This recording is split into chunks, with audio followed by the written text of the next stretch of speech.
옛날 아주 먼 옛날에 호랑이가 담배를 피우고 까치가 말을 하던 시절, 깊고 깊은 강원도 산골짜기에 구름도 쉬어넘는다는 아늑한 마을이 하나 있었습니다. 첩첩산중으로 둘러싸인 이 마을은 사시사철 맑은 물이 흐르고, 봄이면 진달래가 붉게 타오르며 가을이면 황금빛 들판이 춤을 추는 그야말로 그림 같은 곳이었습니다. 마을 어귀에는 수백 년 묵은 느티나무가 떡하니 버티고 서서 마을의 안녕을 지켜주고 있었고, 그 아래로는 옹기종기 모여 앉은 초가집들이 저녁 때만 되면 구수한 밥 짓는 연기를 피워올리며 평화로운 정경을 자아내곤 했습니다. 바람이 불면 대나무 숲이 서걱거리는 소리가 마치 예시하기를 속삭이는 듯하여 지나는 나그네들도 발길을 멈추고 잠시 쉬어가게 만드는 그런 곳이었습니다. 이 평화로운 마을의 가장 안쪽 명당이라 불리는 양지 바른 언덕 위에는 고래등 같은 기와집 한 채가 위풍당당하게 자리 잡고 있었는데, 그곳은 바로 이 고을에서 제일 가는 부자로 소문난 초의 부자의 댁이었습니다. 소슬대문을 지나 넓은 마당에 들어서면 윤기가 흐르는 장독대들이 줄지어 서 있었고, 곳간에는 햅쌀과 곡식이 가득 차 있어 흉년이 들어도 마을 사람들을 먹여 살릴 수 있을 만큼 넉넉한 살림을 자랑했습니다. 집안 곳곳에는 정성 들여 가꾼 화초들이 계절마다 꽃망울을 터뜨렸고, 처마 밑에는 제비들이 집을 짓고 지저귀며 사람들의 왕래가 끊이지 않는 활기찬 기운이 감돌았지만, 그 집 풍요로움 속에는 남들이 알지 못하는 깊은 그늘이 하나 드리워져 있었습니다. 최 부자는 마음씨가 비단결 같아 소작인들에게도 너그럽고 마을의 굳은 일에도 앞장서는 덕망 높은 사람이었으나, 슬에 자식 복이 없어 늘 가슴 한구석이 허전한 채로 세월을 보내야만 했습니다. 젊은 시절 맞이한 첫 부인은 몸이 약해 시름시름 앓다가 아들 하나를 낳아놓고는 그만 세상을 떠나고 말았는데, 그 아이의 이름이 바로 석이였습니다. 어미 없는 서름을 안고 태어난 석이는 비록 어미의 따스한 품을 기억하지는 못했지만 아버지 최 부자의 지극정성 어린 보살핌 속에서 구김살 없이 맑고 밝은 아이로 무럭무럭 자라나고 있었습니다. 석이는 마을 사람들 모두가 입을 모아 칭찬할 만큼 영특하고 심성이 고운 아이였는데, 7살이 되던 해에는 벌써 천자문을 떼고 효경을 읽을 정도로 총명함이 남달랐습니다. 하얀 얼굴에 숯검정 같은 눈썹, 그리고 밤하늘의 별을 박아놓은 듯 반짝이는 눈동자는 보는 사람으로 하여금 절로 미소를 짓게 만들었고, 어른을 보면 깍듯하게 인사를 올리는 예의범절 또한 갖추고 있어 마을의 귀여움을 독차지했습니다. 봄이면 뒷산에 올라 진달래를 꺾어다 아버지 방에 놓아드리고, 여름이면 시원한 계곡물에 발을 담그고, 물고기와 논이는 서기의 모습은 최 부자에게 있어 세상 무엇과도 바꿀 수 없는 기쁨이자 살아가는 이유였습니다.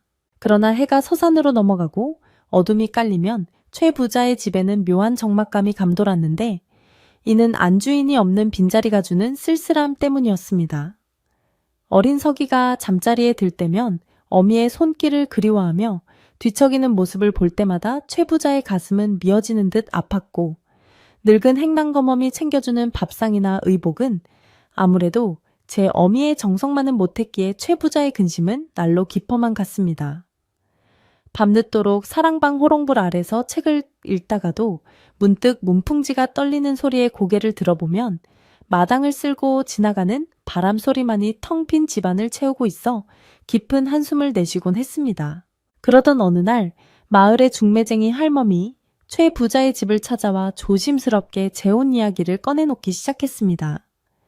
대감마님, 서기도련님도 이제 제법 자랐으니 집안 살림을 맡아줄 새 안주인을 들이시는 게 어떻겠습니까? 인물 좋고 가문 좋은 처자가 있는데 마침 그 집에서도 대감마님의 덕망을 익히 알고 있어 혼사를 맺고 싶어 한답니다. 처음에는 손사래를 치며 거절하던 최 부자였으나 날이 갈수록 수척해지는 서기의 모습과 집안 대소사를 혼자 감당하기 버거워하는 하인들의 고충을 보며 차츰 마음이 흔들리기 시작했습니다. 무엇보다 서기에게 따뜻한 어머니라고 부를 수 있는 사람이 필요하다는 생각이 최 부자의 결심을 굳히게 만들었습니다. 그렇게 하여 최 부자의 집에 들어오게 된 여인이 바로 월아라는 이름을 가진 젊은 여인이었는데 그녀의 미모는 마치 달 속에 사는 선녀가 내려온 듯 빼어났습니다. 뽀얀 피부에 앵두 같은 입술 가늘고 긴 목선은 보는 이들의 감탄을 자아냈고 걸음걸이 하나하나에도 기품이 서려 있어 마을 사람들은 최 부자 댁에 복덩이가 굴러들어왔다며 부러움을 감추지 못했습니다. 월아는 혼례를 치르고 들어온 첫날부터 집안 어른들과 하인들에게 상냥하게 대하며 칭찬을 들었고 특히 전처의 자식인 서기에게 쏟는 정성이 지극하여 최 부자의 마음을 단번에 사로잡았습니다. 월아는 아침 일찍 일어나 부엌에 나가서 하인들을 독려하며 서기가 먹을 아침상을 직접 챙겼고 밤이면 서기의 머리맡에 앉아 옛날 이야기를 조곤조곤 들려주며 잠들 때까지 곁을 지켰습니다. 서기가 글을 읽다가 모르는 것을 물어보면 다정하게 가르쳐 주었고 옷까지 하나도 허투루 입히지 않고 정갈하게 다듬어 입히니 어린 서기 또한 월아를 친어머니처럼 따르며 어머니 어머니 하고 불렀습니다. 그 모습을 지켜보는 최 부자는 이제야 집안에 봄날이 찾아왔다며 안도했고 죽은 전처에게도 덜 미안한 마음을 가지게 되었습니다. 하지만 사람의 속마음은 열길 물속보다 알기 어렵다고 했듯이 월아의 그 다정하고 상냥한 미소 뒤에는 아무도 모르는 검은 욕망이 꿈틀거리고 있었습니다.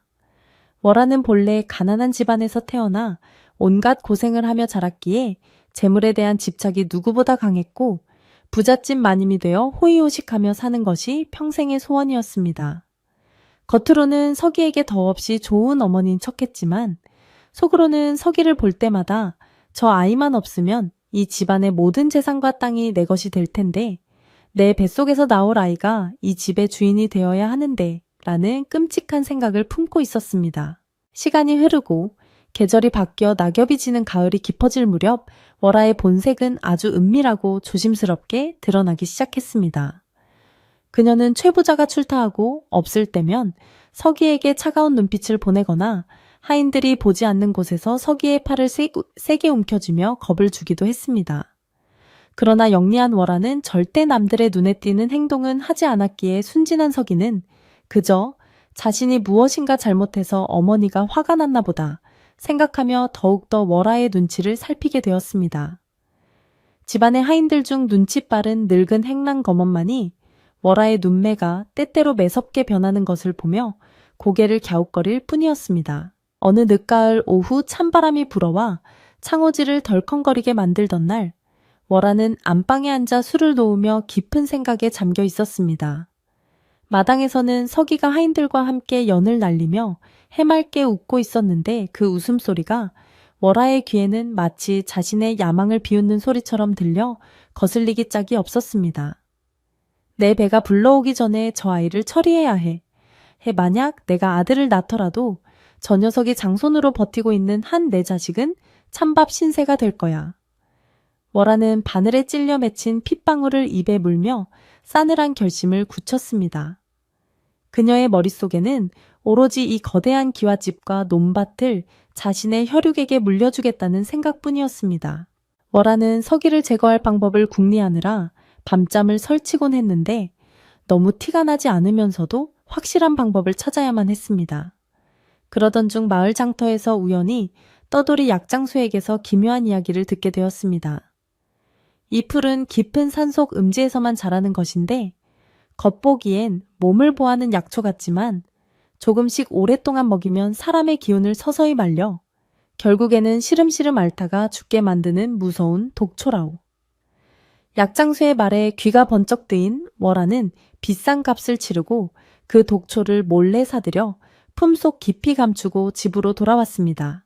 집으로 돌아온 월아는 그날부터 더욱더 서기에게 친절하게 대하며 연기를 시작했습니다. 서가, 요즘 날씨가 차가워지니 내 몸이 상할까 걱정이구나. 이 어미가 몸에 좋은 약재를 구해왔으니 이걸 다려 먹으면 올겨울은 감기 한번 걸리지 않고 튼튼하게 보낼 수 있을 게다. 월아의 부드러운 목소리의 서기는 아무런 의심 없이 고개를 끄덕이며 감사하다고 인사했습니다. 최 부자 역시 월아가 서기의 건강을 챙기는 모습에 감동하여 그녀에게 비단 옷감과 폐물을 선물하며 칭찬을 아끼지 않았습니다. 집안은 겉보기에 더할 나위 없이 화목해 보였지만 부엌 아궁이 불 속에서 다려지는 약탕관 속에는 무서운 음모가 보글보글 끓고 있었습니다. 월화는 매일 아침 저녁으로 정성스럽게 약을 다려 서기에게 가져다 주었습니다. 탕약의 색깔은 짙은 갈색이었고 냄새는 쌉싸름하면서도 달큰한 향이 섞여 있어 어린 서기가 마시기에도 큰 거부감이 없었습니다. 자, 쭉 들이켜라. 그래야 우리 서기가 장군감처럼 튼튼해지지. 월화는 서기가 약사발을 비울 때까지 곁에서 지켜보며 입가에 묻은 약물을 손수건으로 닦아주기까지 했습니다. 서기는 쓴 약을 마신 뒤 사탕을 물려주는 월화를 보며 헤헤 웃었지만 그 약이 자신의 생명을 갉아먹는 독이라는 사실은 꿈에도 알지 못했습니다. 약효는 서서히 아주 천천히 나타나기 시작했습니다. 처음에는 서기가 밥맛을 잃고 피곤해하며 낮잠을 자는 시간이 늘어났을 뿐이었습니다. 최 부자가 걱정스러운 얼굴로 물으면 월화는 태연하게 대답했습니다. 아이들이 클 때는 다 그런 법이지요. 봄 타느라 그런가 봅니다. 제가 더 좋은 음식으로 보양을 시키겠습니다. 월화의 말에 최 부자는 안심하고 넘어갔지만 서기의 얼굴색은 날이 갈수록 창백해져 갔고 맑았던 눈동자는 점점 총기를 잃고 흐릿해져만 갔습니다. 활기차게 뛰어놀던 마당에는 서기의 발길이 뜸해졌고 방 안에 누워 천장을 바라보는 시간이 길어졌습니다. 행랑검엄은 서기의 변해가는 모습을 보며 가슴을 쳤습니다. 아이고, 도련님, 얼굴이 반쪽이 되셨네. 저 귀한 분이 어찌 이리 시들어갈꼬. 행랑검엄은 부엌에서 월화가 약을 다릴 때마다 왠지 모를 서늘한 기운을 느꼈지만 감히 안주인이 하는 일에 토를 달 수는 없는 노릇이었습니다. 그녀는 그저 뒤에서 몰래 서기를 위해 정화수를 떠놓고 빌 뿐이었습니다. 비나이다, 비나이다 천지신명님. 우리 불쌍한 도련님 굽어 살펴 주소서. 어미 잃고 외로운 아이 제발 아프지 않게 해주소서. 하지만 그녀의 간절한 기도에도 불구하고 서기의 병세는 차도가 없었습니다. 겨울이 깊어지고 첫눈이 내리던 날 서기는 자리에서 일어나지 못하고 고열에 시달리기 시작했습니다.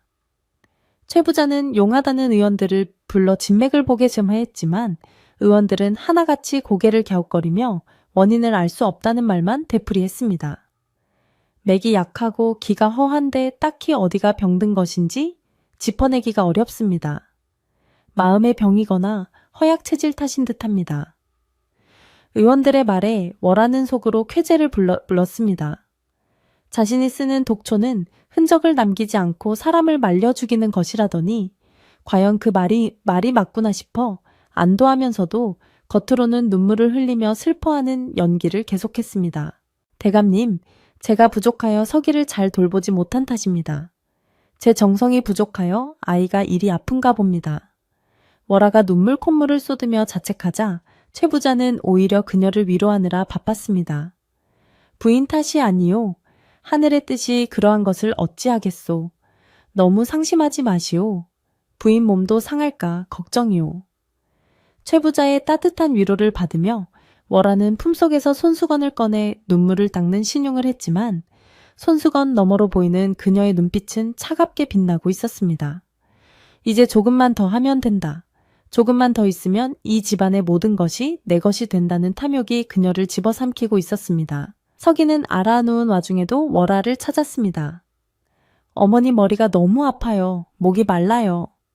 열에 들떠 헛소리를 하는 서기의 이마에 물수건을 올려주며 월화는 나직이 속삭였습니다. 그래, 서가.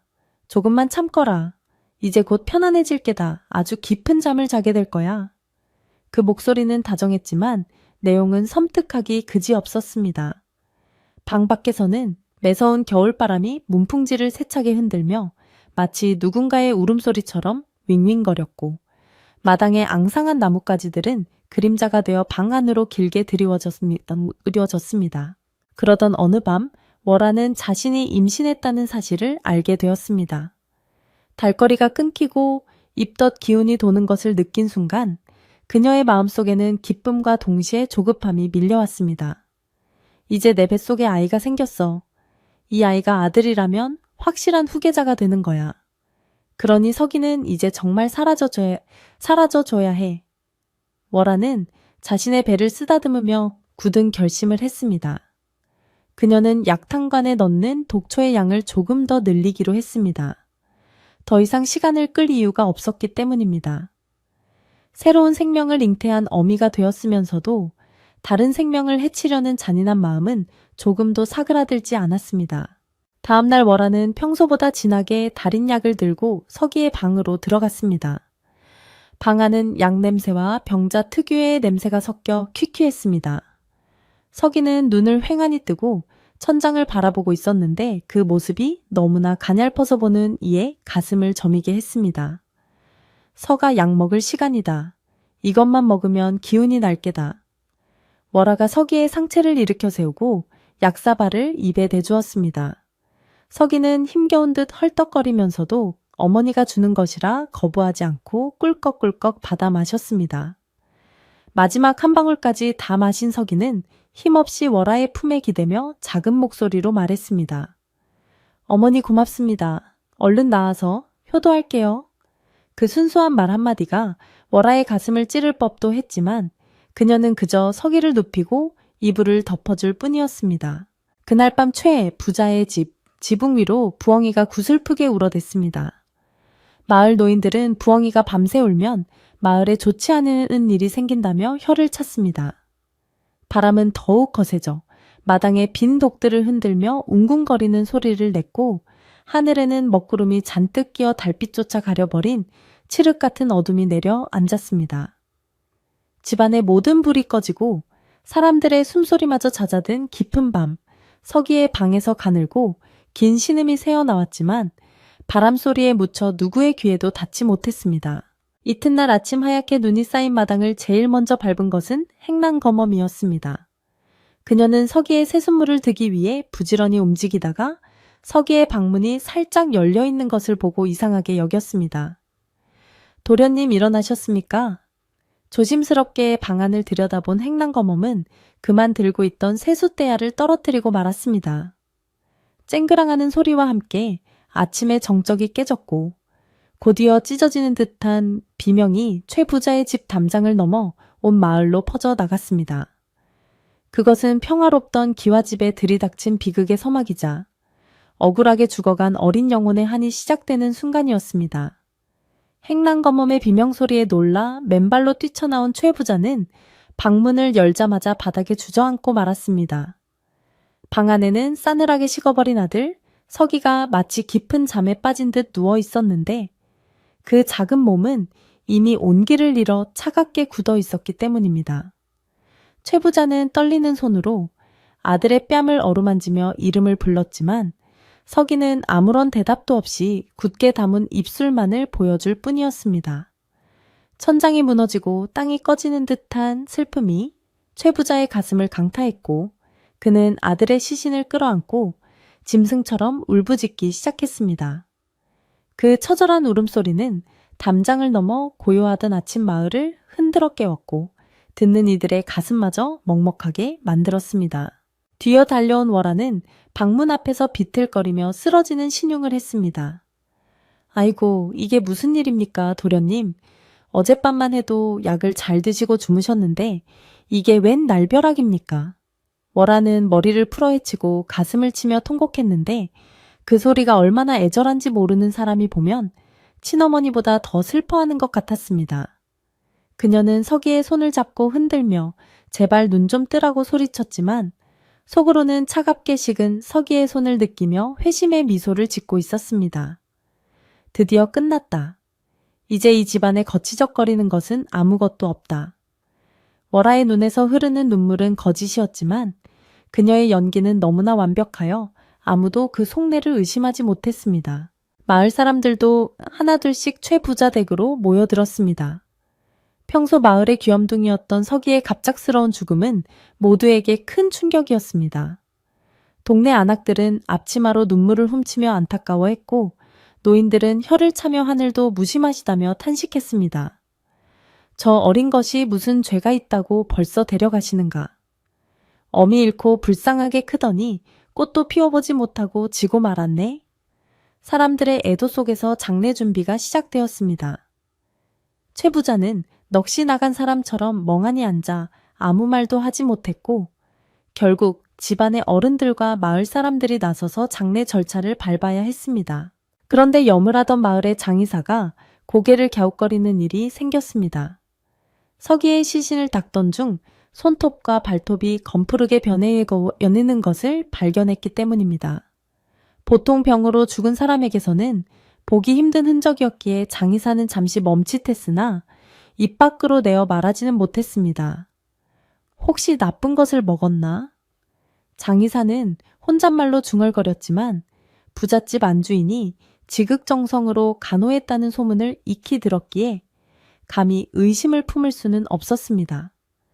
그저 몹쓸 병이 깊어 그리 되었으려니 하고 묵묵히 수의를 입힐 뿐이었습니다. 월하는 장의사의 표정을 살피며 가슴이 철렁 내려 앉았지만 곧 짐짓 더 큰 소리로 울며 사람들의 시선을 자신에게로 돌렸습니다. 장례 행렬이 나가는 날 하늘도 슬퍼하는지 진눈개비가 흩날렸습니다. 상여 소리가 구슬프게 울려 퍼지는 가운데 최 부자는 상주가 되어 비틀거리는 걸음으로 아들의 뒤를 따랐습니다. 이제 가면 언제 오나 북망산천이 멀다더니 대문 밖이 저승일세. 상두꾼의 선소리에 맞춰 만장깃발이 바람에 펄럭였고 마을 사람들은 길가에 나와 서기의 마지막 가는 길을 배웅했습니다.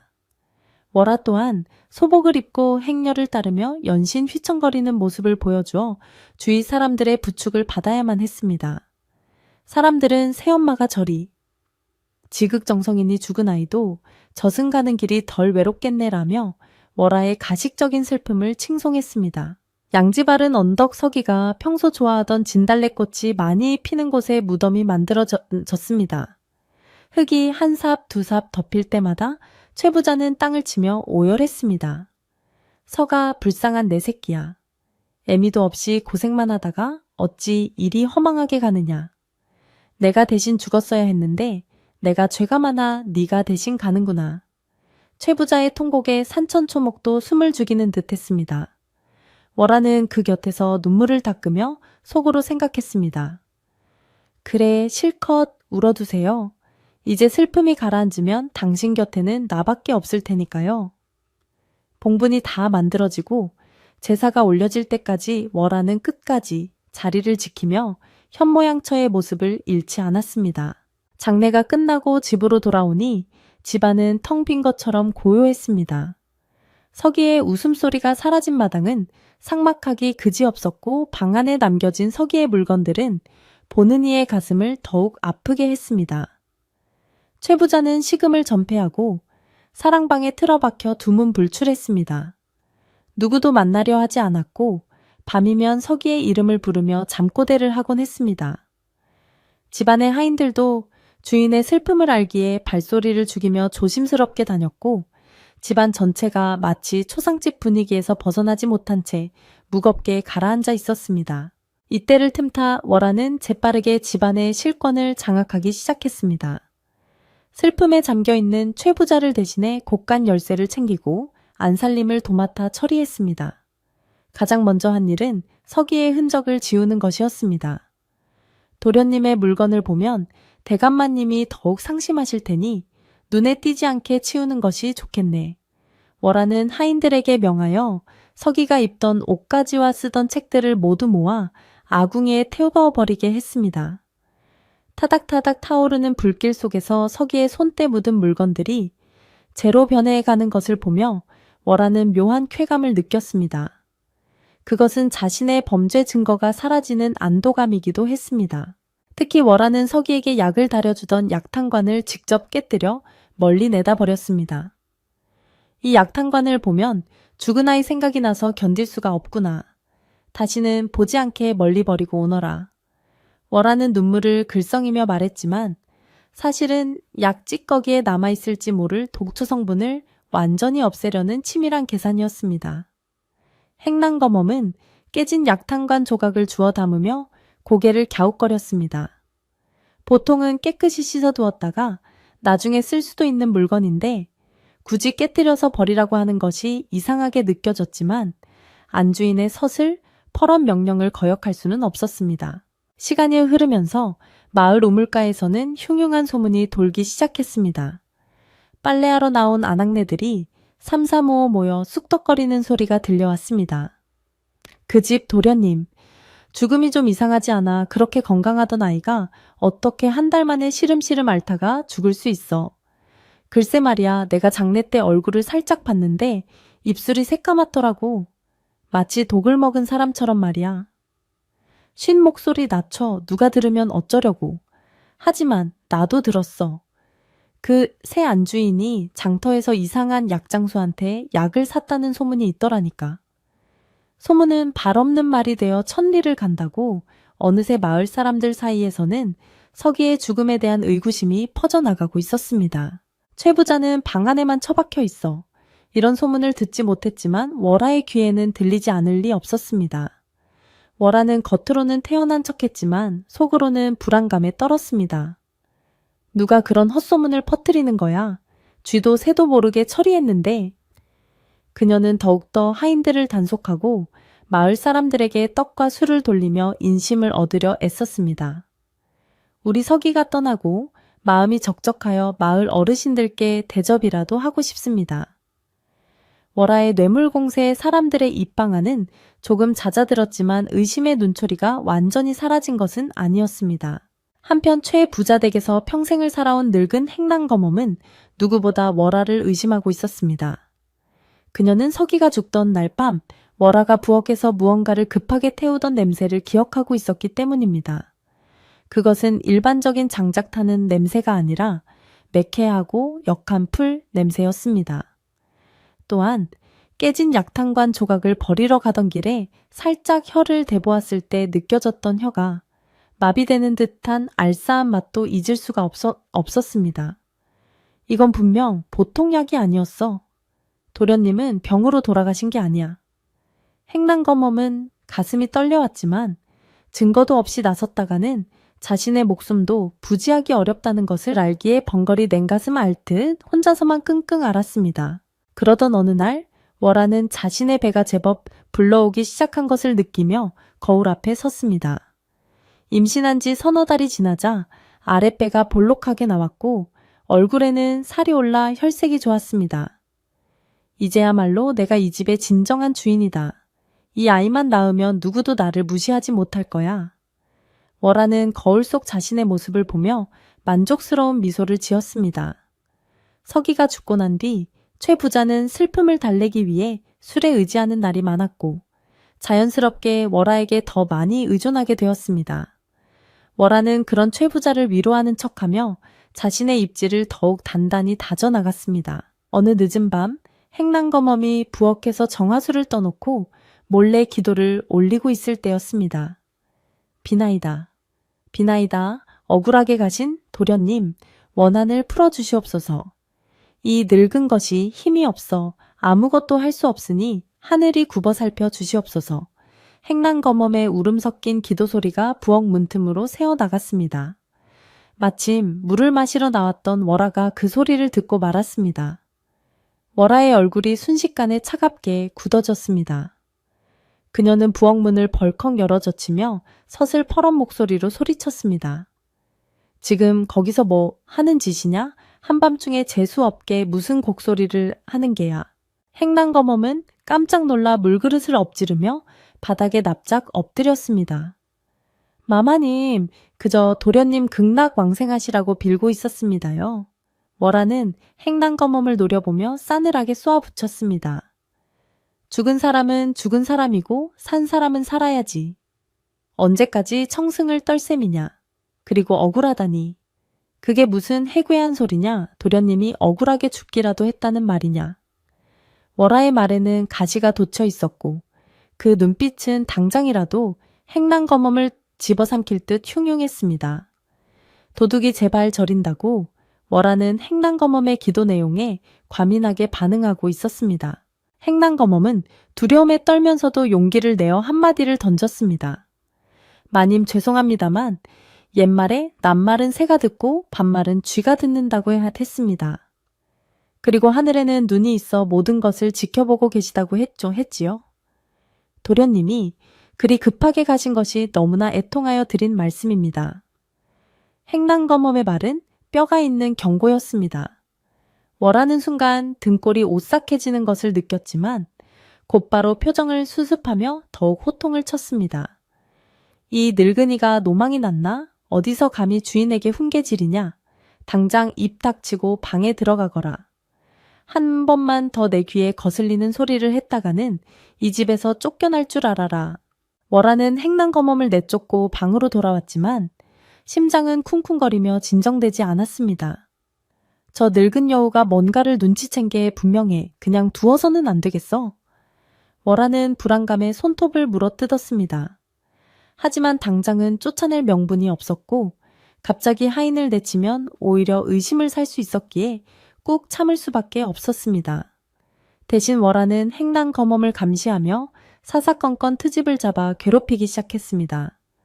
밥을 늦게 준다, 청소가 덜 되었다 하며 온갖 구박을 주어 제 발로 나가게 만들 심산이었습니다. 어느덧 시간은 흘러 서기의 49제가 다가오고 있었습니다.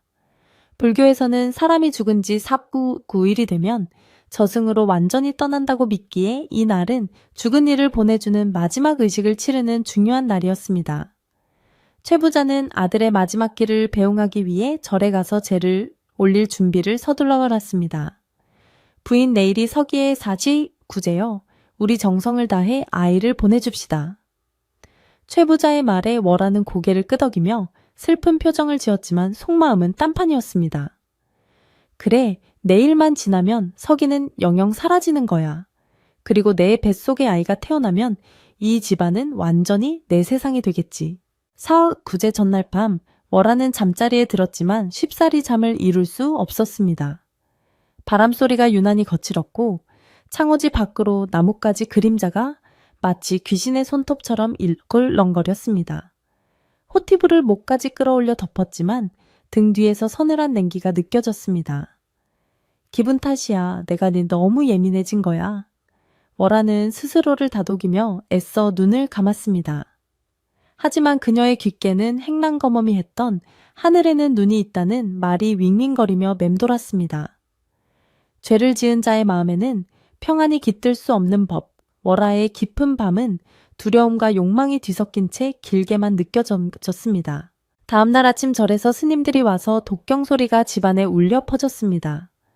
목탁 소리와 함께 향 연기가 피어올랐고 최 부자는 서기의 위패 앞에서 하염없이 눈물을 흘렸습니다. 월하도 그 옆에 앉아 절을 올렸지만 그녀의 배는 어느새 눈에 띄게 불러와 있었습니다. 스님은 독경을 마치고 월하를 힐끔 쳐다보더니 묘한 표정을 지었습니다. 부인 몸에 두 개의 기운이 섞여 있군요. 새 생명의 기운과 또 다른 무언가가. 스님은 말끝을 흐리며 고개를 저었습니다. 월하는 가슴이 철렁했지만 애써 웃으며 태연하게 물었습니다. 제가 아이를 가져서 그렇습니다, 스님. 좋은 덕담이나 해주십시오. 스님은 더 이상 말을 하지 않고 짐을 챙겨 떠났습니다. 월하는 스님의 뒷모습을 보며 안도의 한숨을 내쉬었습니다.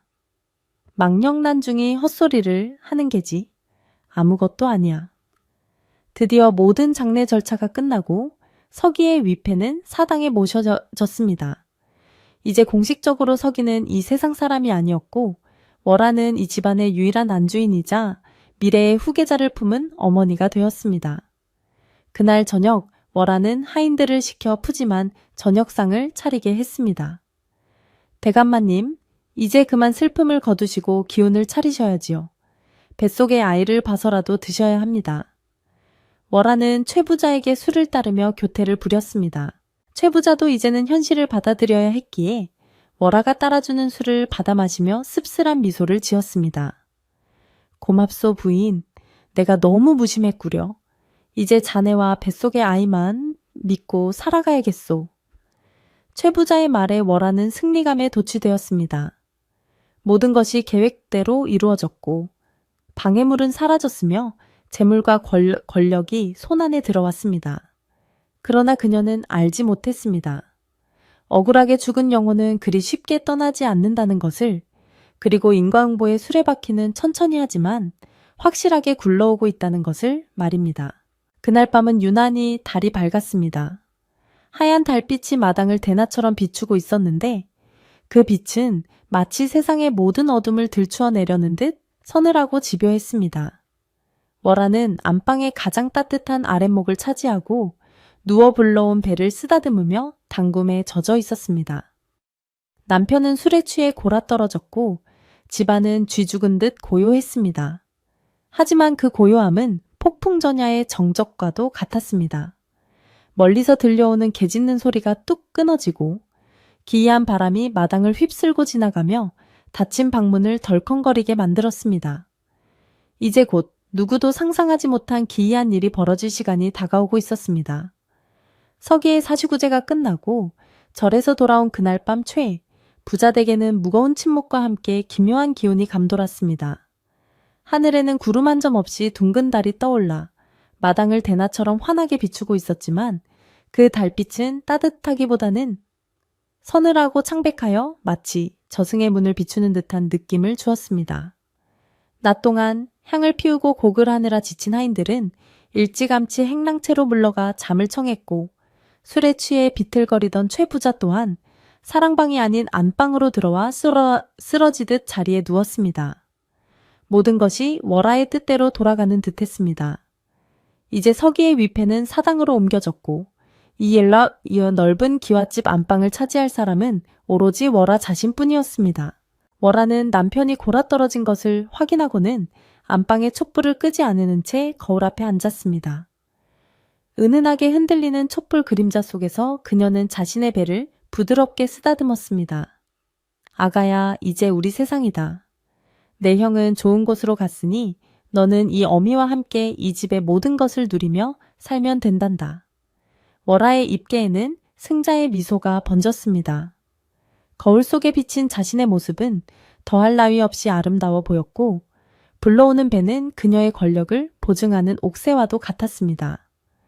그녀는 비단 이불을 펴고 남편의 옆자리에 누웠습니다. 따뜻한 아랫목의 온기가 등허리로 전해지자 하루의 피로가 눈 녹듯 사라지는 것 같았습니다.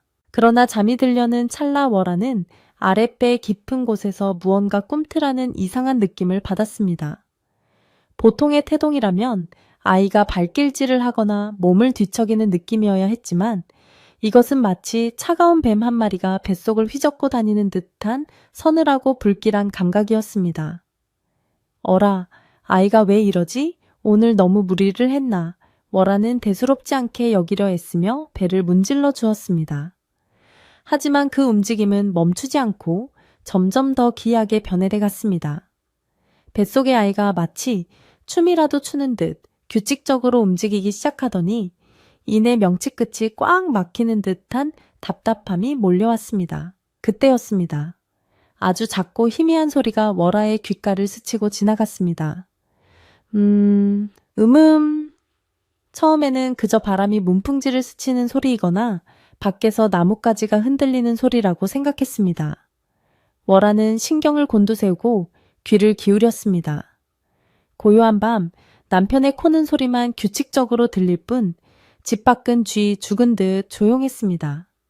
그런데 그 소리는 끊어지지 않고 계속해서 들려왔습니다. 마치 누군가가 입을 다물고 콧노래를 흥얼거리는 듯한 소리였습니다. 월화는 몸을 일으켜 앉아 주위를 두려번거렸습니다. 방 안에는 자신과 잠든 남편뿐 다른 사람은 아무도 없었습니다. 누가 밖에서 노래를 부르나 월화는 두려움을 억누르며 방문을 살짝 열어보았습니다. 차가운 밤 공기가 훅 끼쳐 들어왔지만 마당에는 하얀 달빛만 가득할 뿐 개미새끼 한 마리 보이지 않았습니다. 대돌 위에 가지런히 놓인 신발들도 그대로였습니다. 월화는 다시 문을 닫고 자리에 누웠습니다. 헛소리를 들었나 보다 생각하며 이불을 머리끝까지 뒤집어 썼습니다. 하지만 이불 속 어둠 속에서 그 소리는 더욱 선명하게 들려오기 시작했습니다. 엄마가 섬 그늘에 굴 따러 가면? 월화의 심장이 쿵 하고 내려앉았습니다. 그것은 노래였습니다. 아주 구슬프고 처연한 곡조의 자장가였습니다. 그런데 그 목소리가 너무나 낯이 익었습니다. 가늘고 떨리는 어린아이의 목소리, 바로 죽은 서기가 생전에 즐겨 부르던 그 노래였습니다.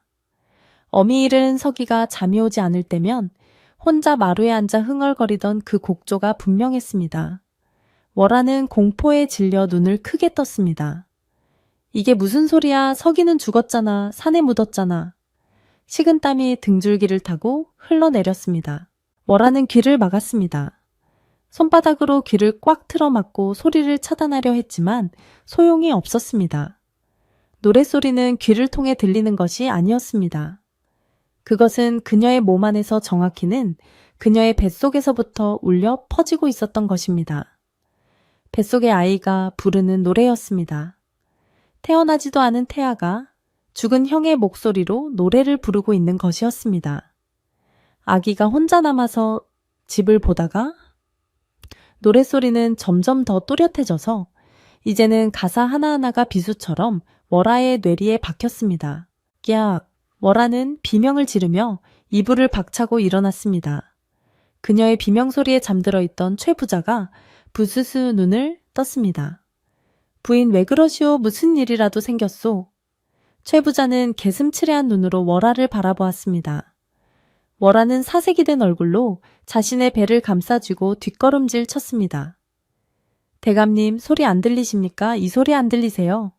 월화는 덜덜 떨며 물었지만 최 부자는 고개를 갸웃거릴 뿐이었습니다. 소리라니 바람소리 말고는 아무것도 안 들리는데 부인이 꿈을 꾼 모양이구려. 최 부자는 다시 베개에 머리를 파묻고 이내 코를 골기 시작했습니다.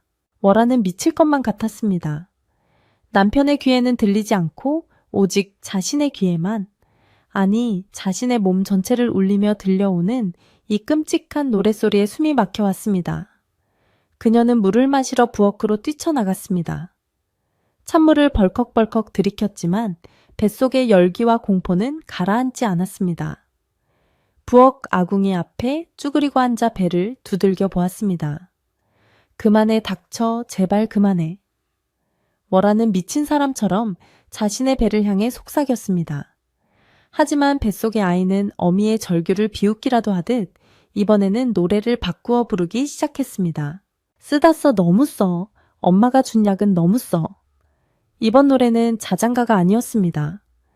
그것은 서기가 죽어가며 느꼈던 고통을 담은 노래였습니다. 월화는 그 자리에 얼어붙고 말았습니다. 아무도 모르는 오직 자신과 죽은 서기만이 아는 비밀이었습니다. 쓴약 독초가 섞인 그 탕약의 맛을 뱃속의 아이가 노래하고 있는 것입니다. 월화는 부엌 바닥을 기어다니며 구역질을 했습니다.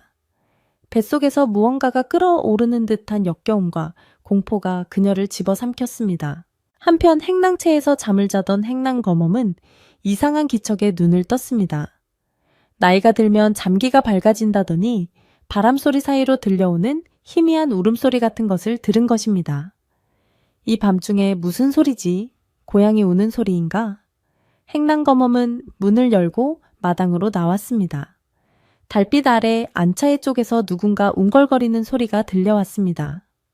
조심스럽게 발걸음을 옮겨 부엌 쪽으로 다가간 행랑검엄은 소스라치게 놀랐습니다.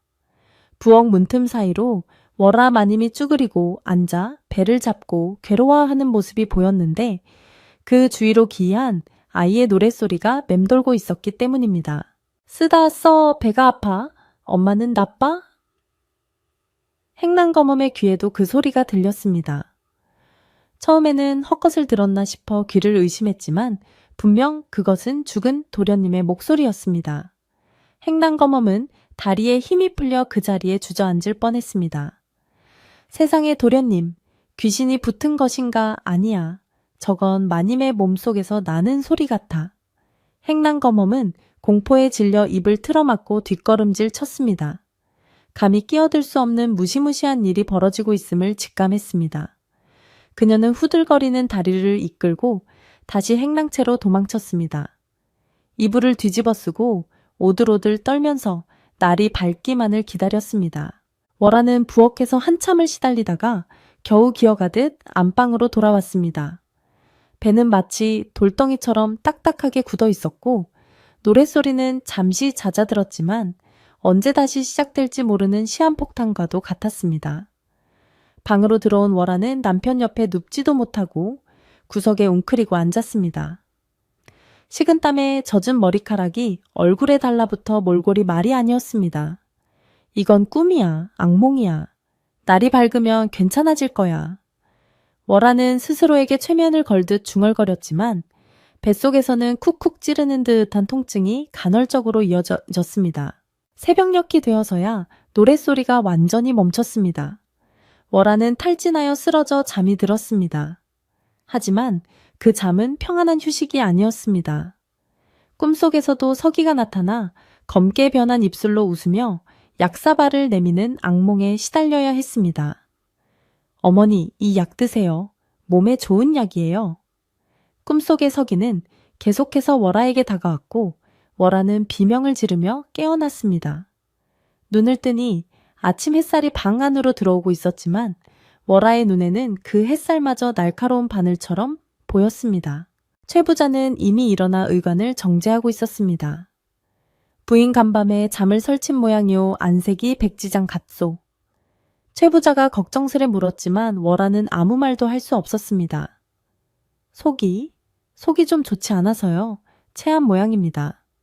월아는 황급히 둘러대며 시선을 피했습니다. 최 부자는 고개를 끄덕이며 혀를 찼습니다. 임신 중에 무리해서 그럴 거요. 오늘은 아무것도 하지 말고 푹 쉬시오. 의원을 부르리까. 의원이라는 말에 월아는 화들짝 놀라 손사래를 쳤습니다. 아닙니다. 그저 쉬면 낫습니다. 의원은 필요 없습니다. 뱃속의 비밀을 남에게 들킬까봐 덜컥 겁이 났기 때문입니다. 하지만 그날 낮부터 기이한 현상은 더욱 심해졌습니다. 월아가 마루에 앉아 있으면 어디선가 히히히 하는 아이 웃음소리가 들렸습니다. 지나가는 하인들도 그 소리를 듣고 두리번거렸습니다. 방금 무슨 소리 못 들었나? 아이 웃음소리 같은데. 글쎄 잘못 들은 거 아니야? 이 집에 아이가 어디 있다고. 하인들은 수군거렸고 월아는 그 소리가 자신의 배에서 나온다는 것을 알기에 식은땀을 흘리며 방으로 숨어들어야 했습니다. 이제 소리는 밤낮을 가리지 않고 불쑥불쑥 튀어나왔습니다. 그것은 월아를 천천히 그리고 확실하게 옥죄어 오고 있었습니다. 오후가 되자 마을의 친척들이 사천리 구제를 잘 치렀는지 인사차 들렀습니다. 최 부자의 사촌동생 내외와 집안 어른들이 안방에 모여 차를 마시는 자리였습니다. 월아는 억지로 미소를 지으며 손님들을 맞이했습니다. 형수님, 몸은 좀 어떠십니까? 혼몸도 아니신데 고생이 많으셨습니다. 사촌동생이 덕담을 건넸습니다. 월아는 찻잔을 잡은 손이 떨리지 않도록 애쓰며 대답했습니다. 내 염려 덕분에. 그 순간이었습니다. 월아의 뱃속에서 꼬르륵 소리가 나는가 싶더니 갑자기 선명한 노랫소리가 튀어나왔습니다. 꼭꼭 숨어라. 머리카락 보인다. 방 안에 있던 모든 사람들의 동작이 멈췄습니다. 정적이 흘렀습니다. 사람들은 서로의 얼굴을 쳐다보며 소리의 출처를 찾았습니다. 이게 무슨 소리입니까? 어디서 아이가 노래를? 사촌 동생이 눈을 동그랗게 뜨고 물었습니다. 월아의 얼굴은 흑빛이 되었습니다. 그녀는 급히 배를 움켜쥐며 기침을 해댔습니다. 콜록콜록 제가 목이 안 좋아서. 하지만 기침 소리로도 그 맑고 또렷한 아이의 목소리를 가릴 수는 없었습니다. 장독 뒤에 숨어라. 옷자락이 보인다. 노래는 계속되었습니다. 사람들의 시선이 점점 월아의 배 쪽으로 모아졌습니다. 최 부자도 놀란 표정으로 월아를 바라보았습니다. 부인 방금 그 소리, 부인 배에서 나는 소리요? 최 부자의 목소리가 떨렸습니다. 월아는 아니라고 고개를 저었지만 입술이 파르르 떨려 말이 나오지 않았습니다. 이제는 더 이상 숨길 수도 도망칠 수도 없는 상황이 되어가고 있었습니다. 사촌 재수가 입을 가리고 속삭였습니다. 어머 세상에, 태아가 노래를 부른다는 말은 들어본 적이 없는데 목소리가 꼭 죽은 서기 도련님 같지 않아요? 그 말 한마디가 방 안의 공기를 얼어붙게 만들었습니다. 사람들의 웅성거림은 커져갔고 의심의 눈초리는 확신으로 변해가고 있었습니다. 월아는 숨이 막혀 자리에서 일어났습니다. 저는 몸이 안 좋아서 먼저 일어나겠습니다. 그녀는 도망치듯 방을 빠져나갔지만 뒤통수에 꽂히는 사람들의 시선은 피할 수 없었습니다. 방을 나온 월아는 신발도 제대로 신지 못한 채 마당으로 내려섰습니다. 어디로 가야 할지 몰라 허둥지둥하는데 마당 한가운데서 행랑검엄과 마주쳤습니다. 행랑검엄은 서늘한 눈빛으로 월아를 빤히 쳐다보고 있었습니다. 그 눈빛은 마치 올 것이 왔다고 말하는 듯했습니다. 월아는 행랑검엄을 밀치고 창고 뒤쪽으로 숨어들었습니다. 하지만 그녀의 뱃속에서는 이제 노래뿐만 아니라 킬킬거리는 웃음소리, 그리고 엄마나 아파, 엄마나 뜨거워 하는 신음소리까지 섞여서 터져 나오기 시작했습니다. 그것은 단순한 소리가 아니라 월아가 저지른 죄악이 형체를 갖추고 밖으로 나오려는 몸부림이었습니다. 어둠이 내리기 시작하자 집안 분위기는 더욱 흉흉해졌습니다. 손님들은 서둘러 돌아갔지만 마을에는 이미 최 부자 댁 마님 뱃속에서 죽은 전처 자식의 노랫소리가 들린다는 소문이 파다하게 퍼졌습니다. 최 부자는 사랑방에 앉아 담배만 뻐끔뻐끔 피우며 깊은 고뇌에 잠겼습니다. 그는 처음으로 월아를 의심하기 시작했습니다. 죽은 아들의 목소리가 새아내의 뱃속에서 들린다는 것은 원한이 사무쳤거나 무언가 곡절이 있다는 뜻임을 모를 리 없었기 때문입니다. 최 부자는 결단을 내려야 했습니다. 밤이 깊어지자 최 부자는 월아가 숨어있는 별차의 문을 열었습니다. 월아는 이불을 뒤집어 쓰고 구석에 웅크리고 있었습니다. 부인 나와 보시오. 최 부자의 목소리는 낮지만 단호했습니다. 월아는 천천히 고개를 들었습니다. 그녀의 눈은 공포와 광기로 번들거리고 있었습니다. 대감님, 살려주세요. 저 아이가 저를 죽이려 합니다. 월아의 배는 마치 만삭 임산부처럼 기이하게 부풀어 올라 있었고 그 안에서는 쿵쿵거리는 소리와 함께 웅얼거리는 소리가 끊임없이 들려오고 있었습니다. 이제 진실이 밝혀질 순간이 코앞으로 다가왔습니다. 별차의 문이 열리고 최 부자의 섯을 퍼런 호령이 떨어지자 월아는 사시나무 떨듯 몸을 떨며 마당으로 끌려 나왔습니다. 최 부자는 더 이상 인자한 남편의 얼굴이 아니었습니다. 그는 집안의 모든 하인들과 사랑채에 머물던 친척들을 마당으로 불러 모았습니다. 한밤중에 횃불이 켜지고 마당은 마치 대낮처럼 밝아졌지만 그 분위기는 살얼음판을 걷는 듯 차갑고 무거웠습니다. 월아는 헝클어진 머리카락 사이로 주위를 둘러보며 애원했습니다. 대감님, 억울합니다. 저는 아무 죄가 없습니다. 이 모든 것은 귀신이 들러부터 생긴 병고일 뿐입니다. 제가 어찌 감히 하늘 같은 서방님을 속이겠습니까? 그녀는 바닥에 이마를 찌으며 통곡했지만 부풀어 오른 바에는 그녀의 말과 달리 끔찍하게 꿈틀거리고 있었습니다. 월아가 결백을 주장하면 할수록 뱃속의 태동은 더욱 격렬해졌고 이내 뱃속에서 들려오는 노랫소리는 쩌렁쩌렁하게 울려 퍼져 마당에 모인 사람들의 고막을 때렸습니다. 거짓말쟁이, 우리 엄마 나를 죽인 나쁜 엄마. 아이의 목소리는 이제 노래가 아니라 마치 곁에서 이야기하듯 또렷하게 바뀌어 있었습니다. 그 소리는 처연하면서도 소름 끼치는 냉기를 담고 있어 듣는 사람들의 등골을 오싹하게 만들었습니다. 하인들은 두려움에 질려 서로의 옷자락을 붙잡았고 친척들은 입을 딱 벌린 채 월아의 배만을 응시했습니다. 이것은 사람이 꾸어낼 수 있는 조화가 아니었기에 모두가 숨죽여 다음 말을 기다릴 수밖에 없었습니다. 뱃속의 아이는 잠시 숨을 고르는 듯 하더니 이내 아주 구체적인 사실을 노래하기 시작했습니다. 뒷산 바위 틈새에 숨겨둔 약봉지 빨간 헝겊에 싸서 돌 밑에 두었네. 쓴물은 내가 먹고 남은 풀은 아궁이에 태우다. 남은 것은 장독 뒤에 묻었네.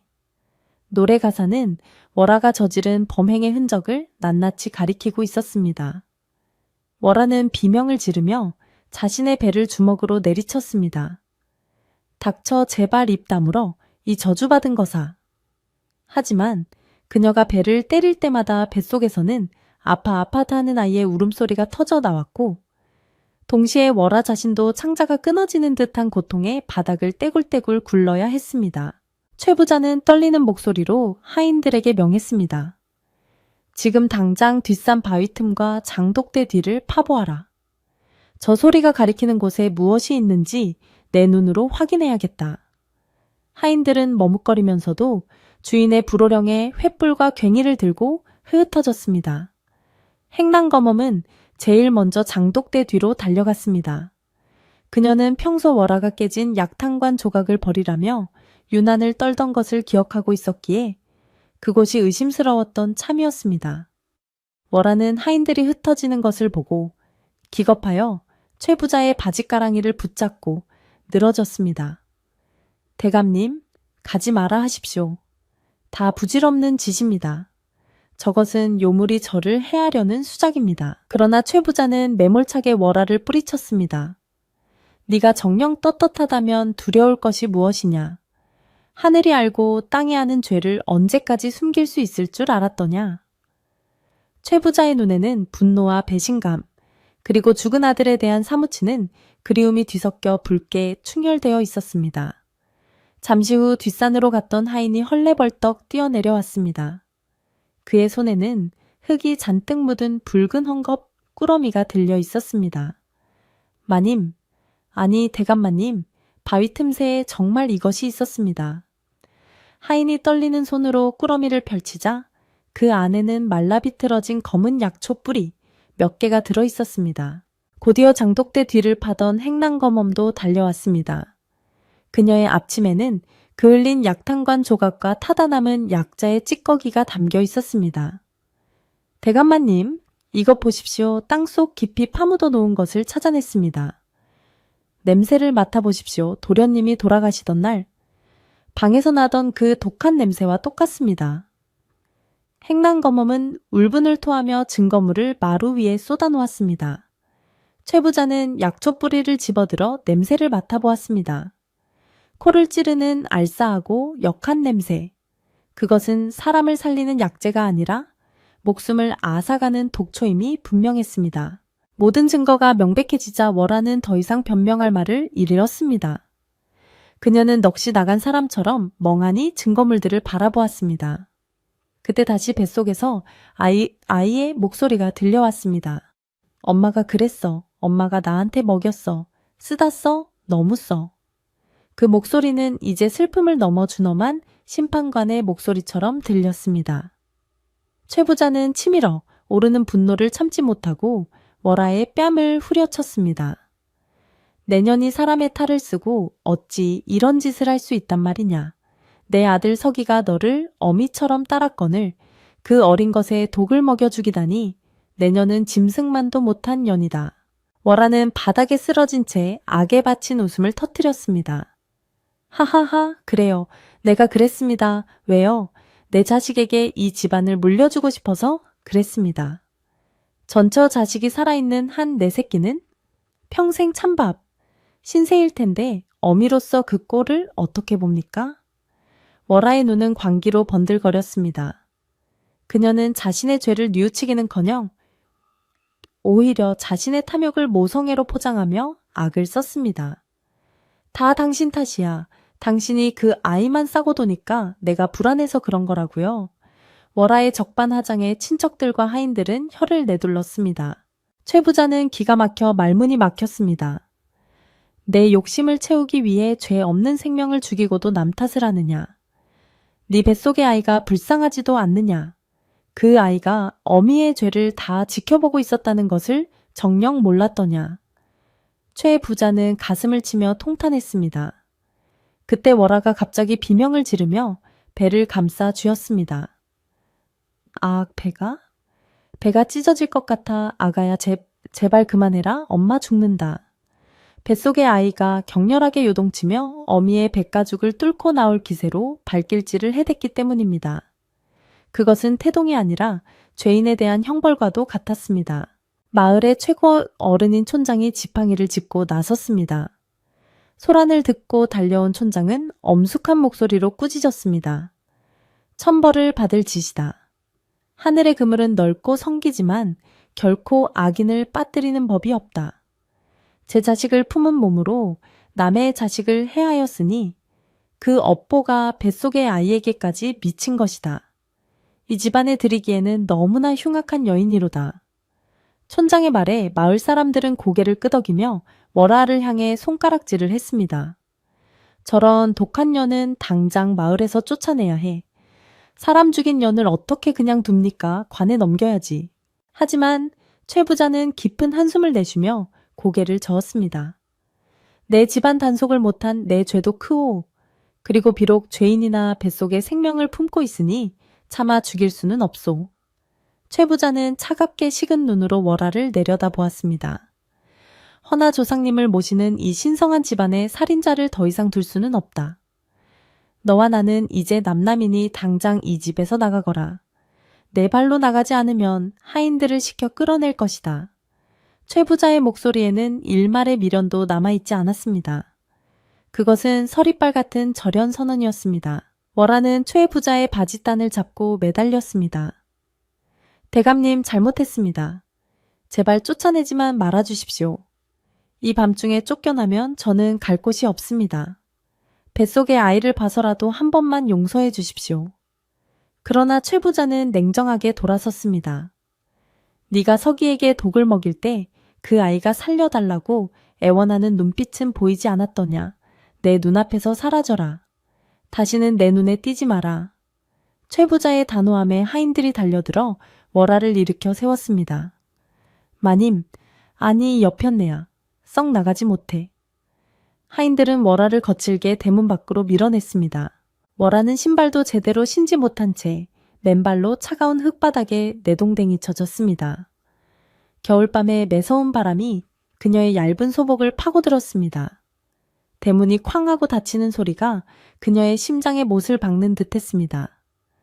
대문 안에서는 행랑검엄이 소금한 바가지를 들고 나와 대문 앞에 촥 뿌렸습니다.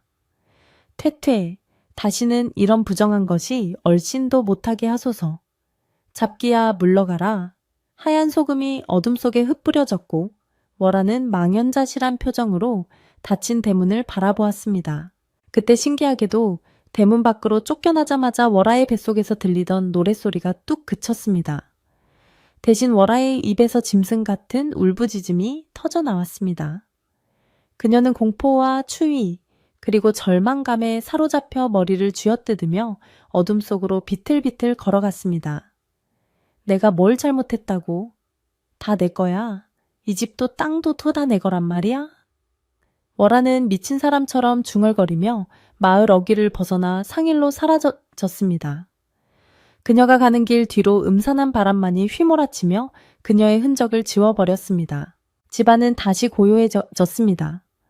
폭풍이 지나간 자리는 처참했지만 동시에 무겁게 짓누르던 검은 기운이 거친 듯 공기가 한결 가벼워졌습니다. 최 부자는 마루에 주저앉아 멍하니 밤하늘을 올려다보았습니다. 달은 여전히 밝았지만 이제는 그 빛이 슬프도록 아름답게 느껴졌습니다. 서가, 미안하다. 애비가 어리석어 너를 지키지 못했구나. 이제야 내 원한을 풀었으니 부디 편안히 가거라. 최 부자의 눈에서 참았던 눈물이 하염없이 흘러내렸습니다. 하인들은 조용히 움직이며 마당을 정리했습니다. 월아가 머물던 방의 물건들을 모두 꺼내 마당 한 구석에서 태웠습니다. 활활 타오르는 불길 속에서 월아의 옷가지와 폐물들이 검은 연기를 내뿜으며 사라졌습니다. 이걸로 액땜은 끝났네. 이제 우리 대가마님 마음 편히 사시게. 행랑검엄은 불길을 보며 혀를 찼습니다. 그녀는 부엌으로 들어가 정화수를 새로 떠놓고 다시 기도를 올렸습니다. 이번 기도는 원한을 풀어달라는 기도가 아니라 상처 입은 집안 사람들의 마음을 달래달라는 치유의 기도였습니다. 최 부자는 몸을 추스르고 사당으로 향했습니다. 서기의 위패 앞에 향을 피우고 술을 올렸습니다. 서가 네가 그토록 아프게 간 이유를 이제야 알았구나. 저승에서라도 어미 만나 따뜻한 밥 먹고 아프지 말거라. 사당 안촛불이 흔들리더니 마치 서기가 대답이라도 하듯 환하게 타올랐습니다. 최 부자는 위패를 어루만지며 오랫동안 그 자리를 떠나지 못했습니다. 비록 아들은 돌아올 수 없지만 진실이 밝혀지고 악이 물러갔다는 사실만으로도 가슴 한구석에 맺혀있던 응어리가 조금은 풀리는 듯 했습니다. 새벽 달기 울 때까지 최 부자는 사당을 지켰습니다. 날이 밝아오자 마을에는 새로운 기운이 감돌았습니다. 사람들은 최 부자 댁의 병고가 해결되었다는 소식을 듣고 안도했습니다. 역시 짓고는 못 사는 법이야. 하늘이 도운 게지. 마을 사람들은 최 부자를 위로하기 위해 하나둘씩 대문을 두드렸습니다. 최 부자는 밤새 늙어버린 듯한 얼굴이었지만 눈빛만은 예전보다 훨씬 맑고 깊어져 있었습니다.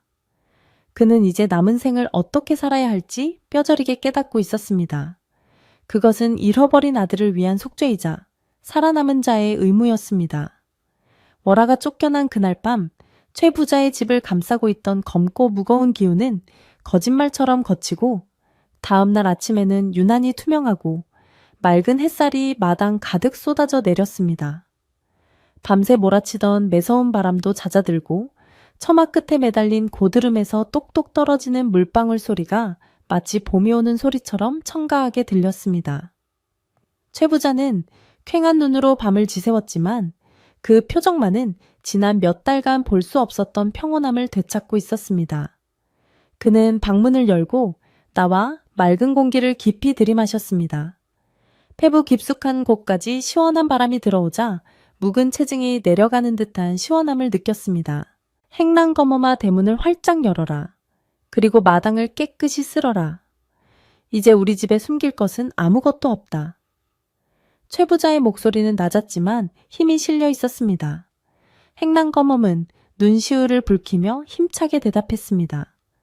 예, 대감마님, 아묘 그래야지요. 이제 나쁜 귀신은 다 물러갔으니 복이 들어오도록 문을 활짝 열어야지요. 하인들은 부지런히 움직이며 집안 구석구석을 쓸고 닦았습니다. 월화가 머물던 별차에는 창호지를 새로 바르고 아궁이에 불을 지펴 묵은 냉기를 몰아냈습니다. 빗자루가 사각거리는 소리가 경쾌하게 울려 퍼지며 집안은 다시 활기를 띠기 시작했습니다. 최 부자는 그 곳간 열쇠를 챙겨들고 마당으로 나갔습니다. 그는 하인들을 시켜 곳간 문을 활짝 열게 했습니다. 오늘 우리 집안의 불미스러운 일로 마을 사람들에게 큰 심려를 끼쳤으니 내 그 죄를 조금이라도 씻고자 한다. 쌀을 꺼내어 마을의 독거노인들과 끼니를 잊기 어려운 이웃들에게 나누어 주거라. 최 부자의 명에 하인들은 기쁜 마음으로 쌀과 마니를 날랐습니다. 재물이라는 것이 한순간의 욕심 앞에서는 독이 되기도 하지만 베풀면 덕이 되어 돌아온다는 것을 최 부자는 뼈저리게 깨달았던 것입니다. 마을 사람들은 최 부자의 쌀을 받으며 그의 깊은 뜻을 헤아렸습니다. 최 부자가 마음고생이 심했을 텐데 이렇게 마을 사람들을 챙기니 참으로 존경할 만한 분이야. 그 악독한 여자가 들어와서 잠시 눈을 가렸던 것이지 본디 심성은 비단결 같은 분이 아니던가. 사람들은 최 부자를 위로하며 따뜻한 말을 건넸습니다. 마을의 인심이 다시 최 부자 댁으로 모이면서 흉흉했던 소문은 사라지고 그 자리에 따뜻한 연민과 존경심이 채워졌습니다. 최 부자는 사람들의 인사를 받으며 비로소 자신이 지켜야 할 것이 무엇인지 다시 한번 가슴에 새겼습니다.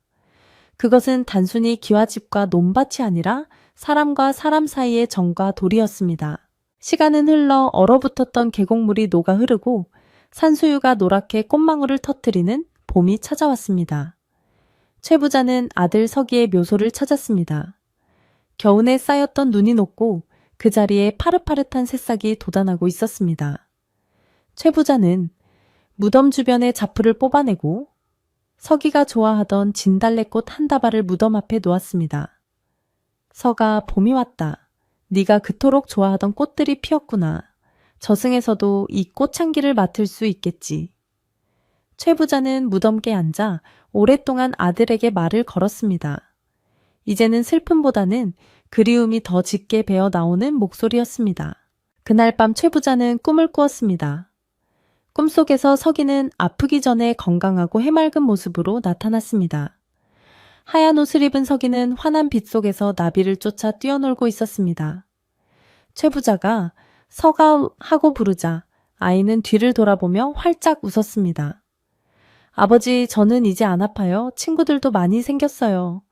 그러니 아버지도 너무 슬퍼하지 마세요.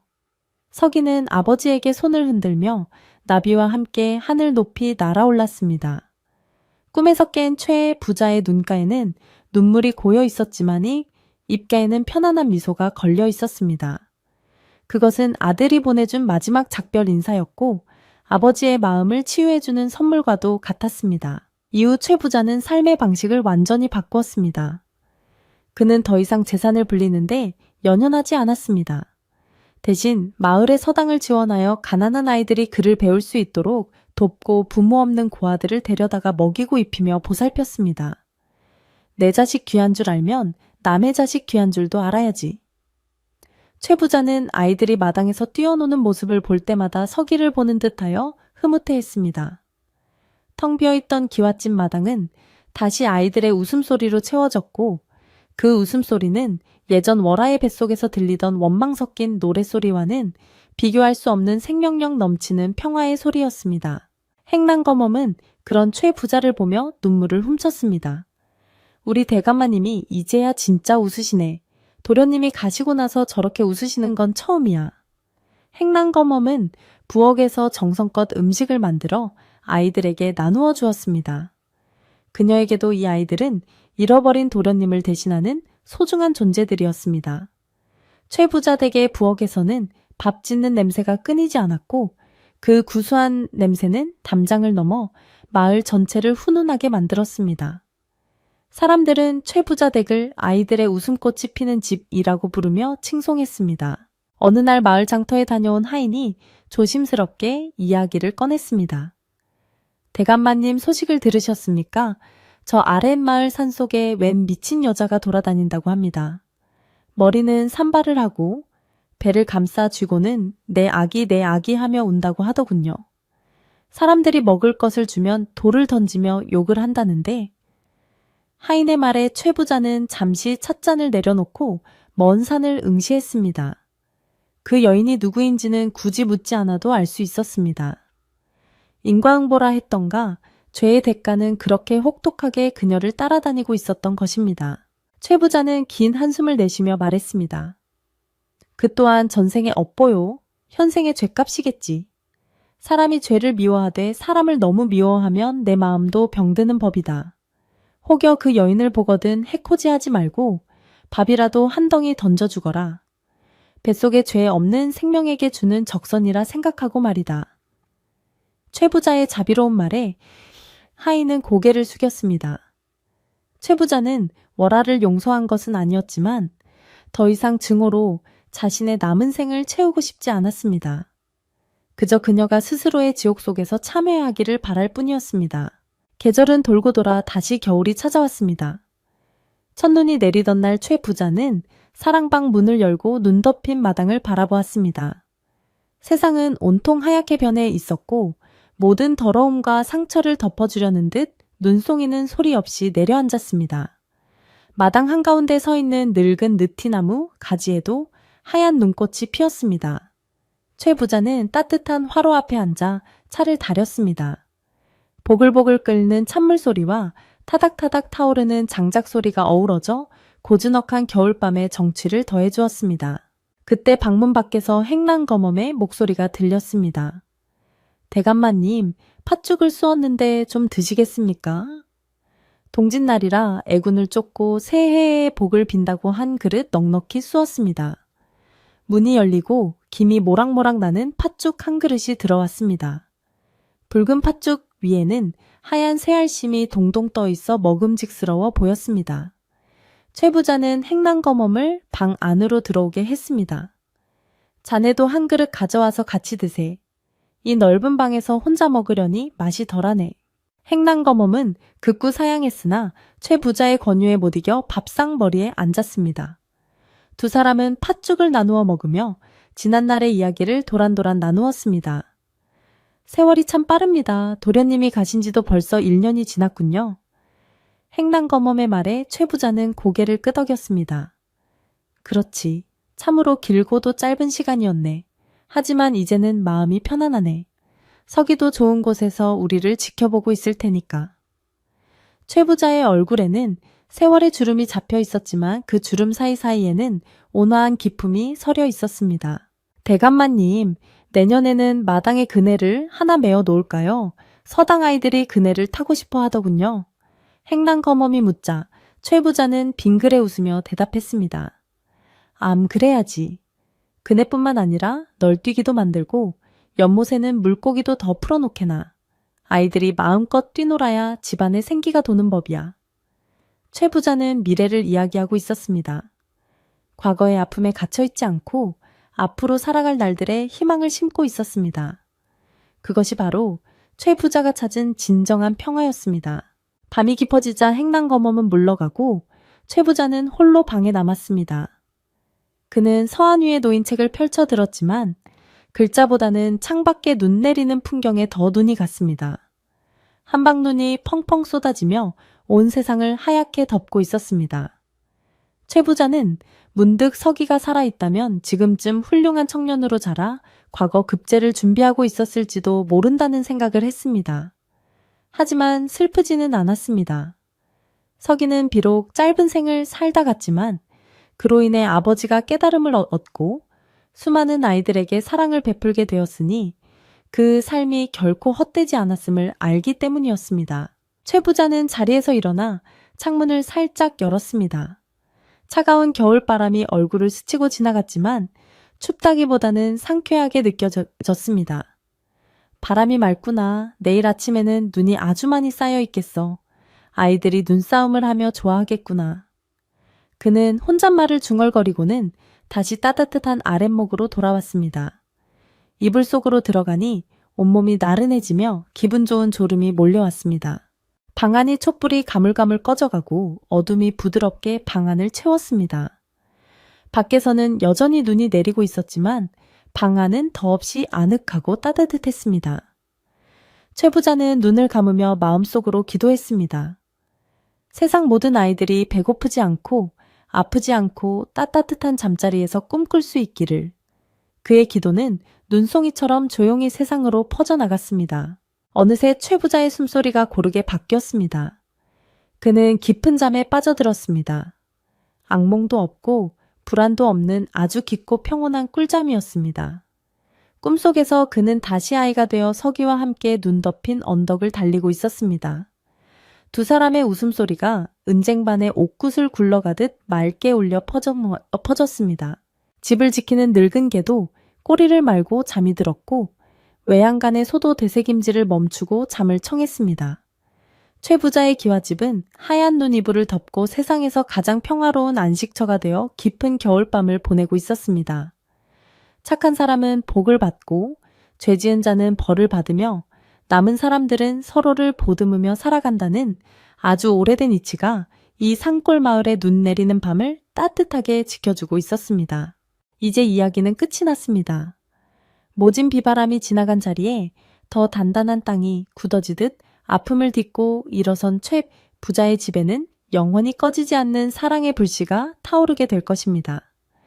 오늘 밤 여러분의 꿈자리에도 저 따뜻한 아랫목 같은 평온함이 깃들기를 바랍니다. 편안히 주무십시오.